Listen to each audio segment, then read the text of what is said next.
get started since it looks like it's already been about a minute. So my name is Irene Mendez. I work at Rice Global as the Rice Global Program Specialist. I help with the student programs, getting students ready. So all pre-departure items and also marketing the courses and getting students over there to Paris. That's pretty much what I do for this program. And this is, again, like I said, the information session for Introduction to Social and Affective Neuroscience, and it's being taught at Paris, and I'll pass it on to Professor Denny to introduce himself and talk about the course. Absolutely. Thank you so much, Irene, and everybody who's here. So I'll go ahead and load up my slides. But I'm an associate professor in the psychology department at Rice. So I've been at Rice since 2016, and I direct the Translational Social Cognitive and Affective Neuroscience Lab, or TSCAN, we call it. So I think about neuroscience day in and day out, specifically social and affective neuroscience and psychology.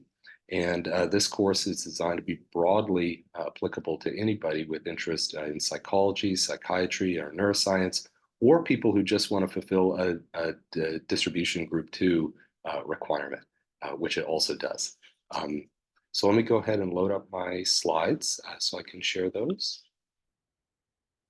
Okay, I hope this image will be worth waiting for.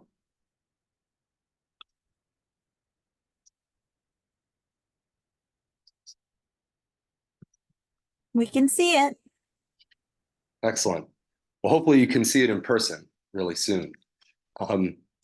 So thanks so much. And by the way, if you have questions during this little mini presentation, you can feel free to put them in the chat, or if you would prefer, we're going to have plenty of time for Q&A at the end today before 5:45.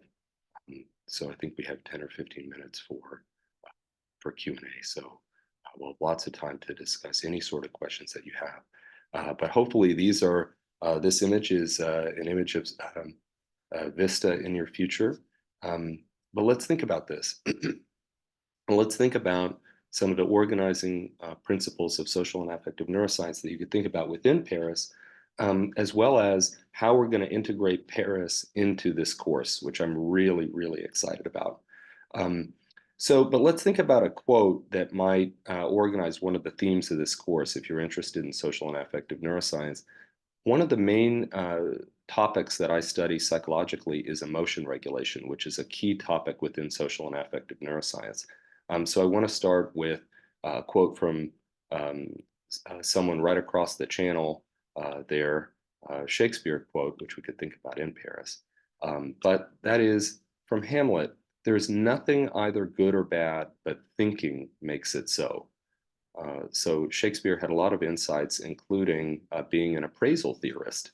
And we would think about appraisal in this course, the idea that it's what happens matters, but it's how you think about what happens that really matters, how you interpret that information. Because all kinds of things that kind of negative sometimes happen that are opportunities for us to regulate our emotions, right? Unfortunately, there's a ready supply of opportunities to regulate emotion all the time, right? And so let's just take one kind of silly example, like if you got into a fender bender there. There's lots of a tremendous diversity of responses that you could have to that sort of emotional situation. You could try to just kind of keep it all inside. You might despair a little bit. You might engage in some negative health behaviors, or you might feel that it's okay. And why might you feel it's okay? What sort of cognitive mechanisms might you employ that would allow you to feel that way? And so the notion is that from one emotional event, 100 people might experience that same emotional event, same exact event. And would you get one type of response? No, right? You get a tremendous diversity of responses. You might get 100 responses and maybe even 100 different responses from one emotional event. And why? This is a theme that we're going to unpack and develop in the course. but it's this notion of appraisal is really important when we think about emotion. This is affect or affective neuroscience, which is one key component of the course. And I build into the course things that we're actually doing in my lab. I have a lab here in the BRC, which is where I am right now. You can see behind me. And so we think about emotion regulation a lot. We're also going to think about social cognition and person perception considerably in the course as well. But this notion of appraisal is very important. What happens, the situation matters, and then you pay attention to aspects of that situation. But what's especially important is the meaning making that you do, the valuation that you put on those aspects of the situation that you pay attention to that are very important in shaping your emotional response.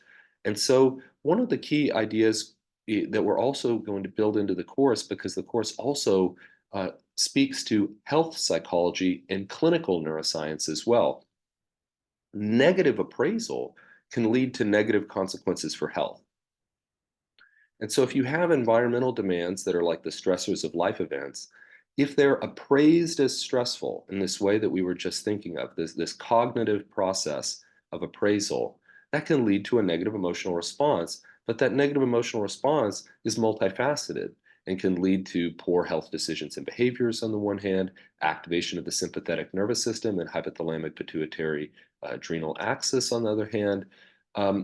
And that can lead to disease-related physiological changes in immunologically or in the cardiovascular domain, and that can lead to increased risk of disease onset or disease progression, right? So that's very clinically relevant.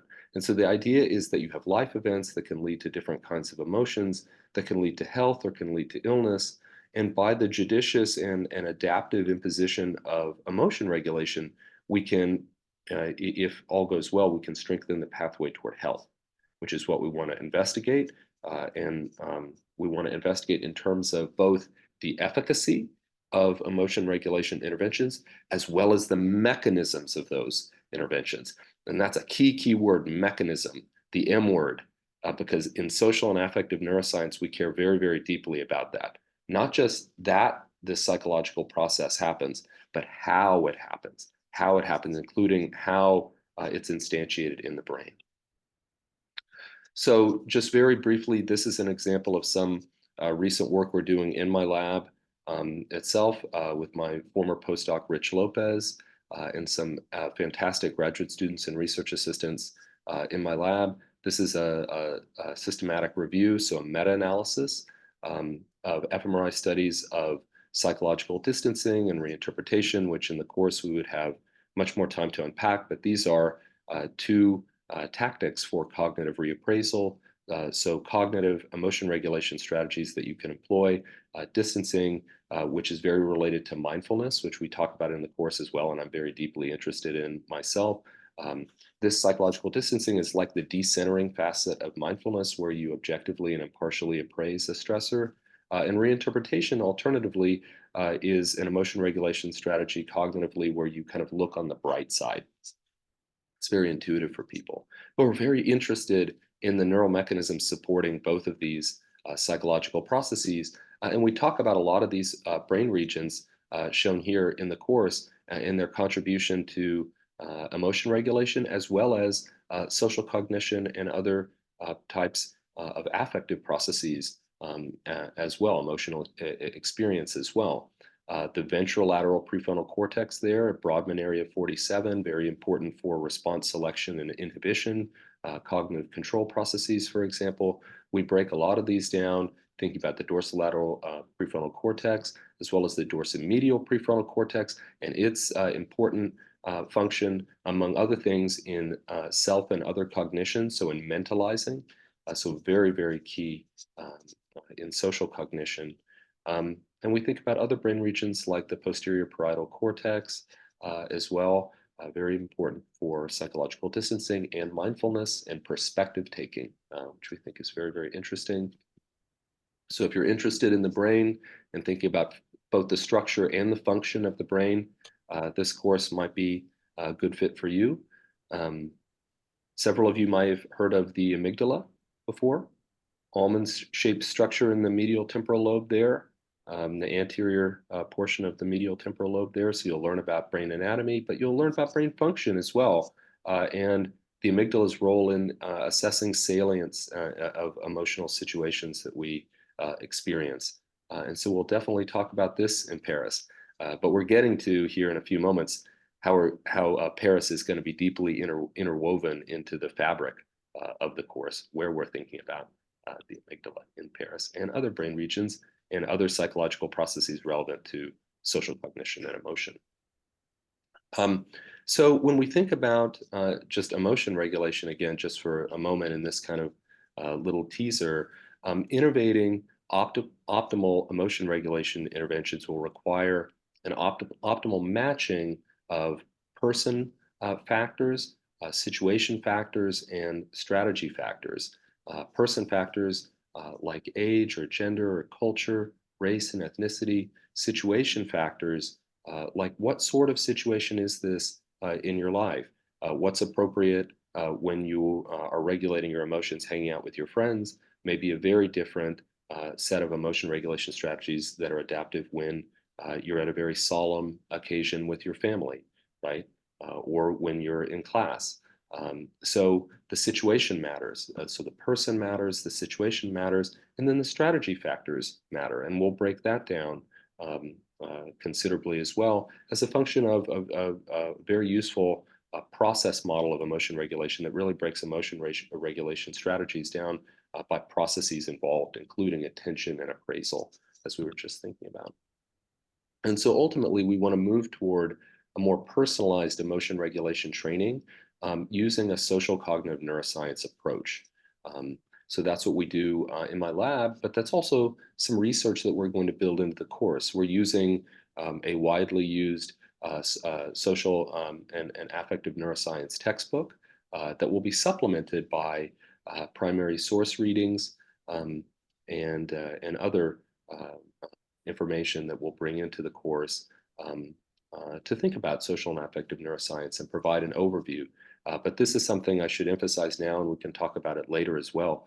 There are no prerequisites for the course. If you are a Rice student at any level, you also can be any class year as well. If you're an interested Rice student and you want to learn about social and affective neuroscience, this course is for you. It's an introductory level course where we will go in depth into the neural mechanisms supporting affect and social cognition, but we can kind of go through everything you need to know right in the course with no prerequisites required. So all you need is an interest in social and affective neuroscience. We'll think about these kind of interaction of person factors and situation of strategy factors, and we'll think about longitudinal research as well. So a lot of the work that we do in my lab looks at training emotion regulation over time, and we build that. I built that into the course, so you can see some very late breaking results, including results that we've just gotten from an NIH grant that we have just completed, an R21 from the National Institute on Aging, looking at emotion regulation training in bereaved spouses. We are actively analyzing that now and are very interested in initial results that we're seeing. Overall, in my lab, what we do is assess responses multimodally, and we're going to talk about this in the context of the course. Behavior, experience, and physiology, crucially including brain activity that we're going to talk about, as well as the interconnections between them. So those bidirectional arrows there really form this basis of a social cognitive neuroscience approach where it's very integrative. And the key word is that we're looking for converging evidence, converging patterns of evidence among these different modalities, data modalities. So that's in a nutshell, some of the things, just kind of a little teaser there, especially on the affect or emotion regulation side of introduction to social and affective neuroscience. But like I say, we're also going to be thinking about empathy, about person perception, about social cognition. So if you're interested in social neuroscience, we're certainly going to be talking about that as well. So as mentioned, the neurobiological mechanisms of social cognition, emotion, and emotion regulation. We're We're going to be thinking about connections to health psychology and clinical neuroscience. As I mentioned, this one's very important. It does fulfill a distribution group 2 requirement. So if you are interested in knocking out a distribution group 2 requirement, this course Personal affairs didn't get any of their classes. for you. And not only will we do all of those things, we will do so in Paris. So let's think about that and how that is interwoven into the course. So, you'll be able to go to the Sorbonne. How cool is that? And not just walk on the campus of the Sorbonne, but I have made contact with a researcher there who's very interested in bringing you into her lab and giving you a tour. And she actually wants to show you some of the latest equipment that she has and a task, a psychological task that she has. She asked, could the students potentially take a look at this task that I had? I said, I imagine that they would be very interested in doing that. Who is this? It's Dr. Christelle Roquefort.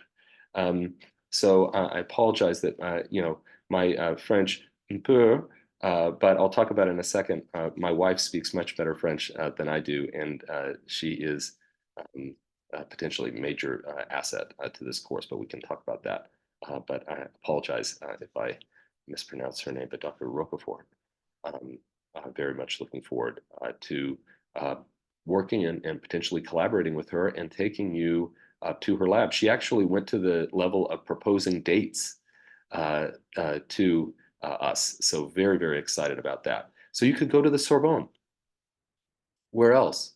Well, Dr. Jean Taylarac, historically, as you may have seen in some of the materials for the course, did pioneering work in creating a stereotaxic atlas of the human brain that is still widely used today.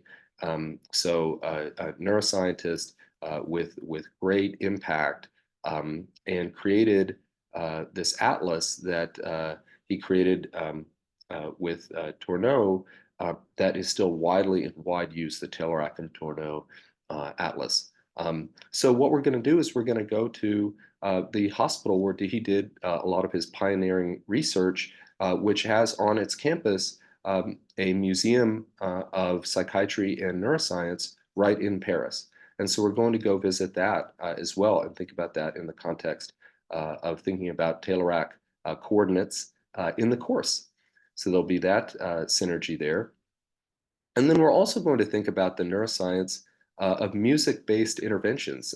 And this is an area of research that's really burgeoning. And so we're going to connect that to the course as well. And this is a recommendation directly from one of the directors of the Rice Paris campus itself, Gary, who did recommend this place in particular. So we're going to go to a jazz night. So this is not 100% confirmed as the exact jazz club that we'll go to, because in Paris, you have your pick of jazz clubs. Because for those of you who may know, there's a very, very rich jazz history there and culture there that continues. So yeah, we'll absolutely have a jazz night in Paris. But truly, we're not going to stop there. And there'll be other major value adds that will be involved here. And let's just talk about those just for a second. Great. And I also see that we have a question in the chat. So let me, if you don't mind, maybe we can hold that question and I'll address that one at the end. So thank you very much for that. So how are we going to go beyond this in Paris? Well, first of all, check this out. We'll go beyond it. And how is that? You will see and experience Paris. Well, how is that? Well, there's a little bit of a bonus here, and Irene knows because she actually knows my wife, Chelsea, who worked for Rice for many years. But my wife, Chelsea Morel-Denny, is an art historian and photographer who studied at Pratt Institute in Brooklyn, as well as Parsons, the New School for Design in New York. And that's kind of one of those if you know, you know situations. So those are very big art schools in this country. And so has really extensive experience. Chelsea and I have also been together since 2002, so we have a lot of experience together. Chelsea and I have had many great trips to Paris since 2001, which is really where we met each other, including Chelsea and I lived in the first arrondissement for a month in 2007. That sounded a little better, right? A few French words. I mean, come on, I know French words. It's the accent I'm working on. Chelsea has a much better accent because she took at Dartmouth several courses on French language. So it's much better than I am. And wants to, and this I want to emphasize this very strongly, she wants to be involved. And I've talked to the leadership that as long as it's integrated into the course and that I'm part of it, that Chelsea will be there and wants to be there to help you make the most of your time in Paris. We have a museum budget, among other things. You have a budget to really experience Paris. And let me be very frank with you. Going to the Sorbonne, that's going to cost €0. Going to the Museum of the History of Psychiatry and Neuroscience, I believe that's also €0 admission. And going to Jazz Night, we'll do that. And we're also going to have several class dinners, by the way, which I'm really looking forward to. But you're going to have a budget that's still there to experience Paris. And this is what I want to emphasize. You will see and experience Paris in this course because Chelsea and I have been there over many, many years. We will integrate it into thinking about emotion in the context of art. But we'll go to the Louvre. We will go to the Louvre and see and experience the Louvre, which is what this shot is. If you see this beautiful picture and you wonder, this pyramid was designed by I.M. Pei. And in the context of this extraordinary museum, but we won't stop there. There are treasures everywhere in Paris. And I think it's a bit like love in a sense. You can read about love in books. You can see it in movies. You can read about it in poetry and literature, but it's nothing quite like experiencing it. And Paris is also known as the city of love, as well as the city of light. You can read about Paris in books. You can see it in films. You can read about it in poetry, in literature, right? But it's nothing like experiencing it. And we want to help you do that. I want to help you do that. And Chelsea she wants to help you do that. Does anyone know what this is? This is the Musée d'Orsay on the other bank of the Seine, the left bank of the Seine River there, where more treasures are located. And we'll go to the d'Orsay. Who knows about Monet and Manet, Manet's Olympia? We'll go see it and experience it and think about what it means. We'll think about what it means in the context of thinking about emotion. We'll think about what it means in the context of art history. Again, I'm married to an art historian. If you're interested in this, if you're interested in learning about the cultural treasures that are within Paris, this course is for you. Because I know that for many of you, and I'm interested in kind of maybe taking a survey in a moment, but I know we're also recording this. It's just my belief that it's probably the case for many of you, this may be your very first time to Paris, right? And for many of you, this may be your very first time to Europe. And for some of you, this may be your very first time out of the country, right? We're going to be very cognizant of that and really make sure that there is value here and that you really get to see and experience Paris, because I mean this very sincerely. I really believe in the message of what Rice Global is trying to do. And I have to be very honest with you with that. Every kind of free dollar that Chelsea and I had going through undergrad, graduate school, we pooled it, we did student tickets. We went to Europe on a shoestring because we just wanted to be there and to experience it. And we want to share some of that with you. My first time in Paris ever, I was 18 and a half years old. That was my first time at continental Europe ever. And it was transformational. I could not believe what I was seeing and experiencing. I had read about it. I had seen pictures of it. I can tell you from my personal lived experience at 18 and a half years old, it's just nothing like being there and experiencing it in person. So and I mean this very sincerely. I just really believe in what Rice Global is doing and also bringing kind of Rice University into Paris. And by the way, for those of you who don't know the layout of Paris, Rice Paris has an unbelievable campus that we have as Rice University in l'MLA, which is this unbelievable location, steps away from another museum that I'm going to show you in a moment that's unmissable. Unmissable. Here's another museum that's unmissable. Does anyone know this? The Centre Pompidou Contemporary Art Museum. I assure you that that Chelsea won't let us, and neither would I want to, leave Paris without experiencing the treasures that in contemporary art that are contained within the Centre Pompidou. Absolutely could see. Around the corner and steps away from the Rice Paris campus in l'MLA, there is the Musée Picasso, probably the finest Picasso museum on earth, steps away from the Rice Paris campus, with unbelievable masterworks from Picasso. If you are not as familiar with Picasso, Paris is a great place to learn. I assure you that. He spent, of course, he was born in Malaga in Spain, but spent the most productive years and is most associated with his time that he spent in the works that he created in Paris. There's also a lot of markers of where he lived in Paris if you walk around. Absolutely. Mhm. Walk as Picasso did. Mhm. And absolutely. And of course, iconic architecture.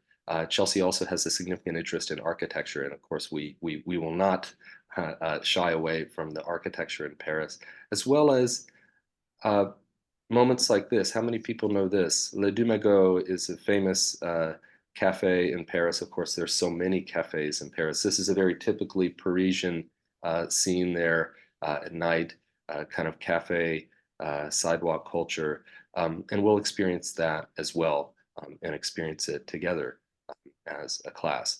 So we really want to integrate you into this experience and help you find and discover your own Paris as well, with all the treasures within it. So the last slide I have here is from my 5-year-old son, John, who will also be in Paris with us. And here he is in the Louvre, beckoning you. He's beckoning you to Paris there. That's exactly what he's doing. He's right in front of this is a famous Jacques-Louis David coronation of Napoleon there. And so I'd learned about this in a European history class. And I had said he is about to crown himself. And Chelsea, fortunately, was there to correct me and to help me with that. He has already crowned himself. He's about to crown his wife. And the Pope is in the background there. In the background, you can think about what this means. We're going to integrate this into thinking about emotion, of which there is a considerable amount in Paris. We're going to think about the neural mechanisms of this. We're going to experience these unbelievable cultural and artistic treasures there, and of course, culinary treasures as well. Again, we will have weekly class dinners that are part of the course, but just really get to experience Paris together. So come join us in Paris. Amazing. Thanks Hope I so wasn't much. too long. Yeah. Well, I have a much shorter presentation just about the program itself. And then again, like we said, we'll have some time for questions at the end. So I'll go ahead and share my screen. Again, just as a quick reminder, this is for Paris Session 2, which is from June 3rd to the 23rd. It's 3 weeks in Paris. This is just a QR code that will take you directly to this course's webpage. And that has the application link right there and more information, kind of a quick overview of what we're talking about here during this information session. Just some fast facts. This is Rice credit. This is not study abroad in the normal sense. This is just like taking a class here at Rice. You register online just the same way you always do. There's no need to transfer. Classes are all in English, taught by a Rice professor. This course is actually 3 credits. So you'll get 3 credits in 3 weeks, which is amazing. There's also financial aid available for if you're on financial aid. And on top of that, if you are or are not on financial aid, it doesn't matter. We do have Rice Global Awards available for both tuition assistance and travel assistance. So all of that is in the application itself. You just have to indicate that need in the application. There's a couple questions about that. Indicate that on the application, and then we really try our best to support all our students that apply with aid needed to get to Paris.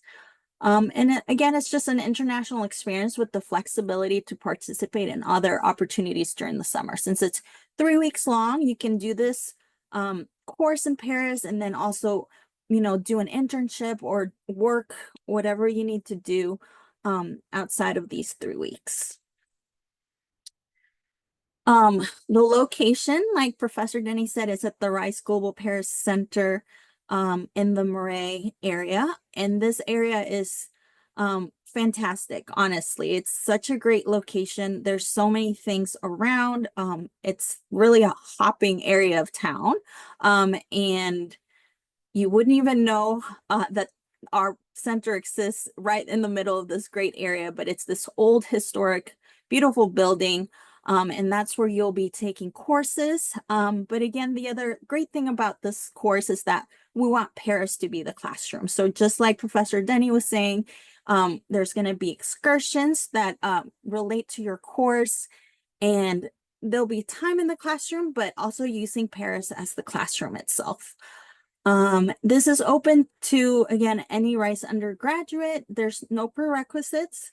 And just like it's a D2 distribution credit course, and anyone is really welcome. Tuition cost is $1,800 per credit hour, and this is a 3 credit hour course, but that includes basically you do have housing for all 3 weeks. So we have residences already in Paris specifically for this program. Each residence, it's basically like apartment buildings, and you would all have your own room, like your own little apartment in each of these residences. You wouldn't have to share. You have your own space with your own bathroom, your own small kitchen, and a little like a desk area along with your bed. So it's really nice to have this available so close to the center. And then on top of that, you also get MetroCard for all 3 weeks, and all these excursions, like we mentioned earlier, are covered by the program. So you get to see a lot of Paris as part of the program. The other thing that's included are 3 group meals and travel insurance. So, and on top of that, we are working to see if we can add additional things to this program. So keep checking back on the website to see what else we can cover on our end. We're just still working on those logistics. Again, like I mentioned, if you're already receiving financial aid, you're eligible to receive financial aid up to 9 credit hours a summer for 2 summers at 50% the tuition rate.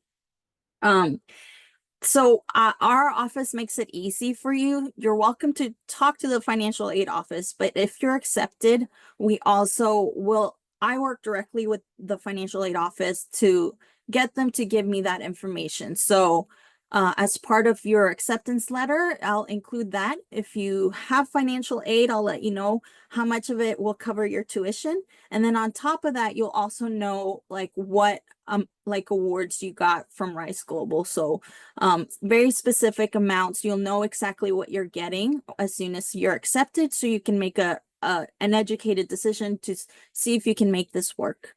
And on top of that, there are other awards all around Rice that you can look into. And I have some of those listed on our website, but I'm happy to talk to you about that a little more if you do have questions about that. So just if that's something you're looking at, just make sure to indicate that in the application, in the questions about this. And then just the application deadline is January 31st. you're welcome to send emails to pariscenter@rice.edu with any questions. We're happy to answer anything. If you have course-specific questions, we can send that along to Professor Denny, or just program questions, or, if anything, just feel free to reach out to us and we're happy to help you or answer whatever's needed before the application deadline. And I just also want to show you guys the course webpage just to see what that looks like.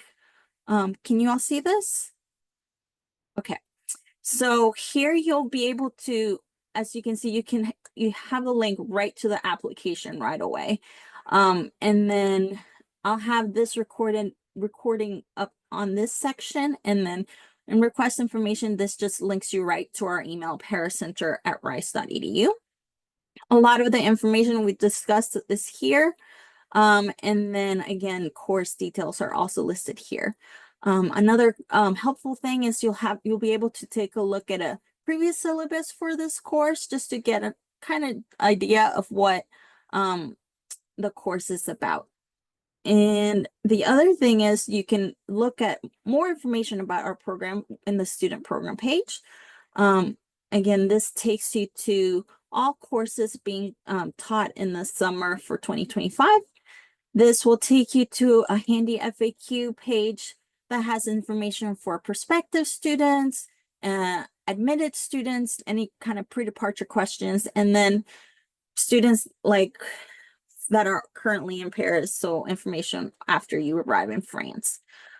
And you'll also have access to this travel guide if you get accepted. This is a much bigger resource than what's listed in the FAQs. The FAQs are kind of condensed, like quick answers, but this will be like everything you need to know about getting to Paris will be in this travel guide.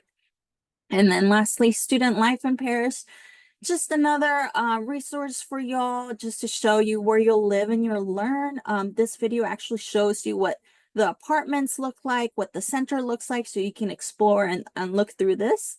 And then some information about living in Paris, etiquette, and just some helpful French phrases. So that's it for me. Of course, we'll love to answer any questions, so feel free to start asking. Great, yes, please. And we did have two questions in the chat that were sent directly to me, so maybe I could address those. One said, I was wondering if you could explain more about the mechanisms the course will focus on. What do we mean by mechanisms? So that's the how. How do we experience these things? How does, and so that mechanism is in the brain. How are we able to translate our perceptions into actions? How does stimulus become a response? What is the black box in between them? It's all of these mechanisms that are happening in our brain. So how do we take in information? How do we process it? And then what consequences does that have for behavior? It's really unpacking the how in the brain, which is really exciting, in that it's moving more toward neural network approaches to try to unpack these neural networks for emotion regulation, and social cognition. And so that's the mechanism that we're going to focus on a little bit in the course. So thank you very much for that. There's also a question, what does the coursework for this class look like? Are there any exams or tests? So yes, there is a midterm and a final, but each of those is only 25%. Of your grade, and there's a sample syllabus that's, as Irene mentioned, is posted on the course webpage. That's right there. You can actually get it on that webpage. And Irene, is there a way we could put the link to that webpage in the chat, possibly? Yeah. Thank you so much. And then in addition to those, so midterm at 25%, a final at 25%, there are two small essays, a journal article essay and a popular press essay, that if you look at this linked syllabus, you'll be able to see more about that. They really are designed in many ways to take the pressure off exams and give you a little chance to write about a primary source article. And we give lots of instructions about how to do that. as well as an article in the popular press, because if you know about social and affective neuroscience, there's more and more press talking about it all the time. And then there's also course discussion and participation as well. So those are the kind of nuts and bolts of what's involved in the course. Another question here, and please feel free to ask follow-ups or anything like that. Another question here: for those who have been to Paris before, would you still recommend this? Would you still recommend this trip? Absolutely. I imagine we'll be doing things just in terms of the Paris-specific things that you may have never done before. Going into a lab at the Sorbonne, going to additional museums that you might not have been to, thinking about the history of psychiatry and neuroscience in the St. Anne Hospital Center there. Going to, if you've been to a jazz club in Paris, we might go to supplement that with more jazz in Paris, but more kind of treasures. Paris, it has so many treasures that you could really spend a lifetime trying to soak them all in. So yes, absolutely, would still recommend. Will we have any tests or quizzes, and how much homework will we have? So we addressed that recently a little bit.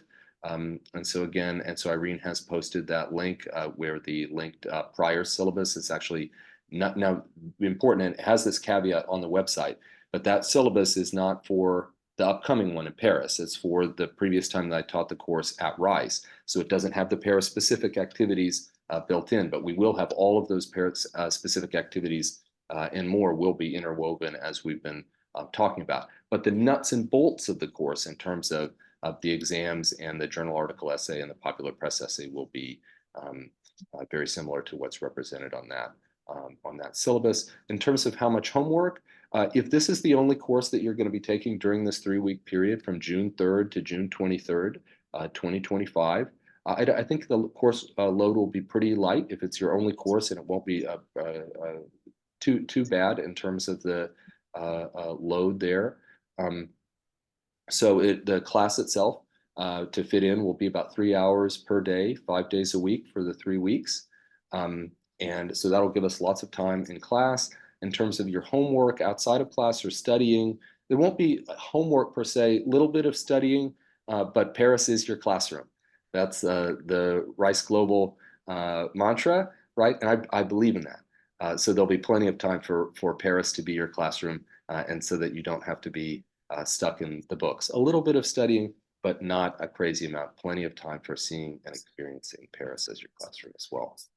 I had oh yeah, I was just gonna ask a question. I've been really into studying mindfulness, and I was wondering how that might be incorporated into the session.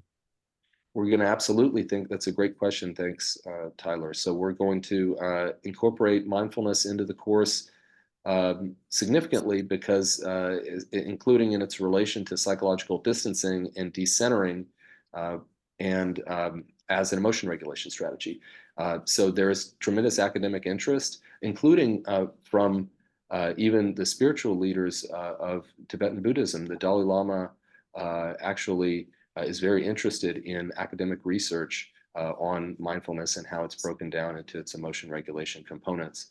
Oh yeah, I've So seen that picture of like the Dalai Lama with the things on his head for that they're studying his brain or something. Oh, yeah. An EEG net. Yeah. Absolutely. We can talk about it more. We can talk about it in Paris, but Chelsea and I actually went to a Mind and Life conference in 2003 at MIT, where the Dalai Lama was there, in conversation with researchers from Harvard and MIT about research into mindfulness. So absolutely, we'll build that into the course. There's also a question here: other than group dinners, are other meals included in the tuition? They are not.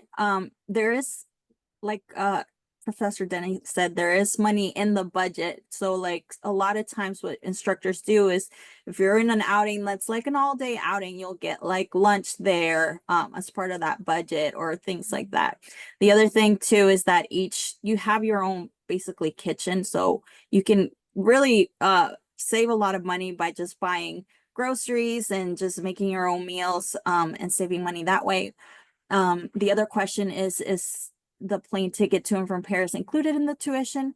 Currently it's not. However, like I said, stay tuned. I'm working with our team to see if we can add something else as part of the program. But it needs to get approved by a lot of people. So I will be updating as anything else gets added as part of the program. But unfortunately I don't have that information yet. But you know, we're hoping that something like that is available. Like I said, we're just still figuring out what we can get added on there right now in real time. So stay tuned, check back on the website. Feel free to send me an email in like a week, just being like, hey, you know, I just want to follow up on this. So I'll be happy to follow up with you directly about that. And then, yeah, so that was that. There's a few more questions I think are related to the course. How much time is dedicated to classroom instruction lectures? And is this course a psychology elective requirement? So they're I don't believe are not elective requirements. So it's not an elective requirement in psychology, but of course could apply toward your psychology major.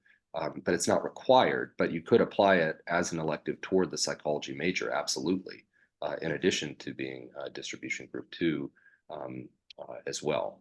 And so just to follow up on what Irene said, and Irene, let me know, and everybody else, but I have a few more minutes to address additional questions if people are available. But yes, so it absolutely could apply toward the psychology major as an elective. To what Irene mentioned about additional budget. So for example, Le Dumago, which we saw the picture of, that would be a great example of something that it's very possible that we could have that excursion covered in terms of the meal there, in addition to the three class dinners. I have a question here. How many students are accepted to the program? So I think I would turn that to Irene. Yeah, so we need a minimum of 12 students and it's capped at 15. So it's pretty small.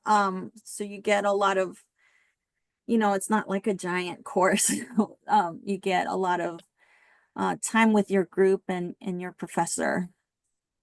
Student to faculty ratio, pretty Yeah. good. Yep. I don't know if you answered this, Brian, but how much time is dedicated to classroom instruction and lectures each week? Thank you so much. Thank you so much. Yes, so to my understanding, so we're talking about 3 hours a day, right? So we've requested afternoon times. I think that's still to be confirmed. But it'd be about 3 hours per day, Monday through Friday, for the 3 weeks. And the course actually starts on a Tuesday, right?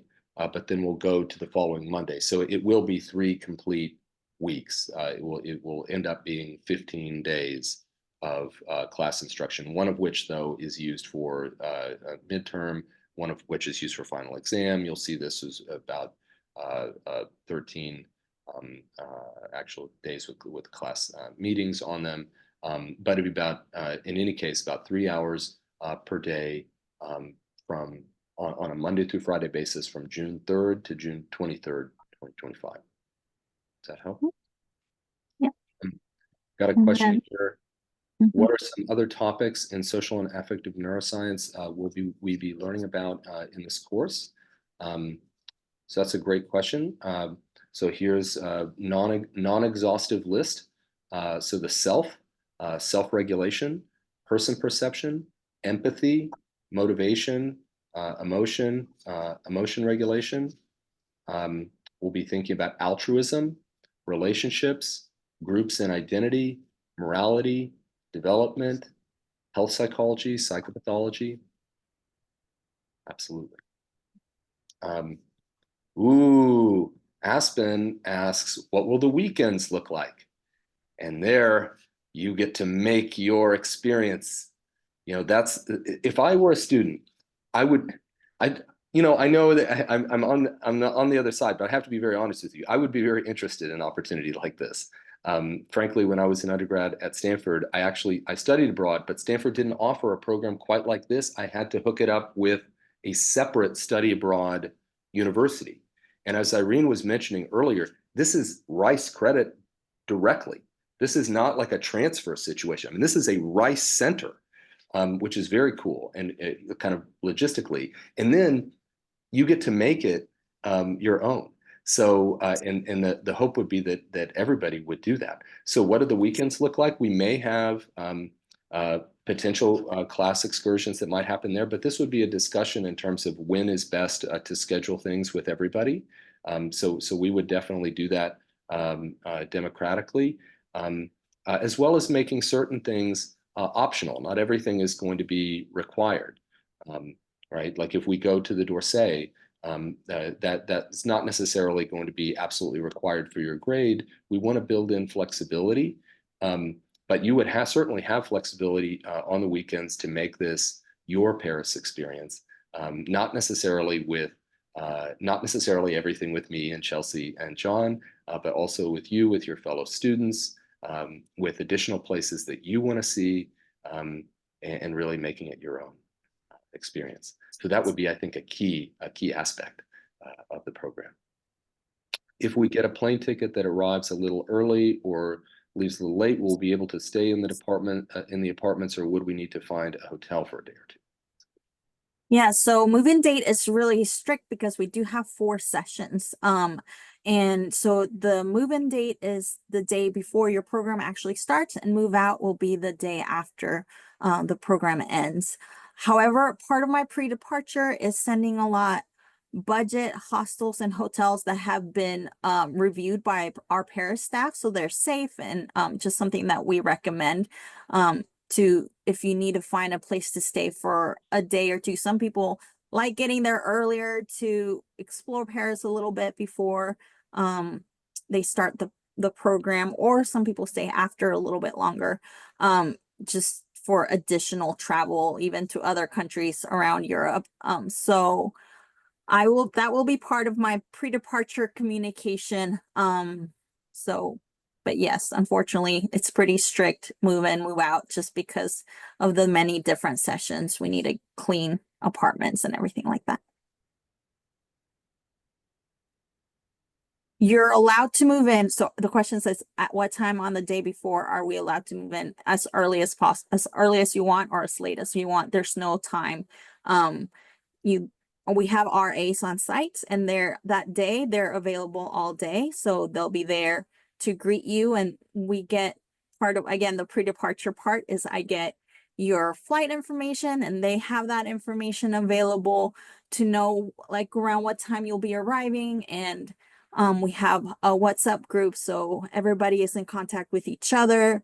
You can communicate when you're on your way, or if something's delayed, you can let us know, but they're available there all day to greet you guys. So there's no time set for arrival. Okay. Any other questions? Great. All right. Well, thank you all.